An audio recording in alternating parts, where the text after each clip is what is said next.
Welcome to the DIY Tax Knowledge Center. In this video we will explore how to use the settings wizard to configure the app, so that it does what you need it to do. Customers should click on the settings menu on the home page to access the setup wizard. We display a welcome screen just in case the user clicked on this menu by accident.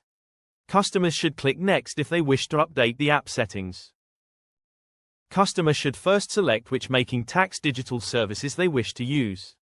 DIY Tax does both VAT and self-assessment.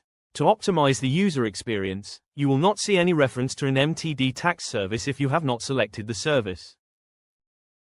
If the MTD VAT service has been switched on, the VAT setup screen will be displayed, where the user will input the default VAT rate, their VAT number, and their VAT scheme. Customers also have the option to enable the international option. This is only relevant if customers have international sales or expenses. It will prompt the user to select where the expense is incurred, which dictates how the VAT submission is populated. If the MTD ITSA service is enabled, the customer will be asked to select which types of businesses they manage. They can select self-employment businesses, UK property, or foreign property. Customer will be required to maintain and submit digital records of these businesses. Customers can also select whether they wish to use our app to update other types of income. For example, they can check and update their employment income. Other examples include bank interest, dividends, etc. Our intention is to make all the popular tax types available via our app to make the year-end tax submission process as stress-free as possible.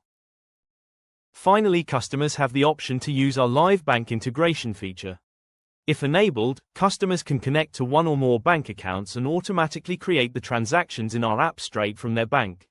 Whilst this is very powerful, it may not always be appropriate if a. Customers are not comfortable with technology, or b. If they only have a small number of income and expense transactions. Once you click on the Finish button, the app will automatically configure the user interface to only display the features that you enabled. The main screens to change are the home screen and the ITSA screen. For example, you will not see the employment income or year-end tax tabs if they have not been enabled. I hope that this video tutorial has answered any questions you may have had about this feature. Thank you for watching.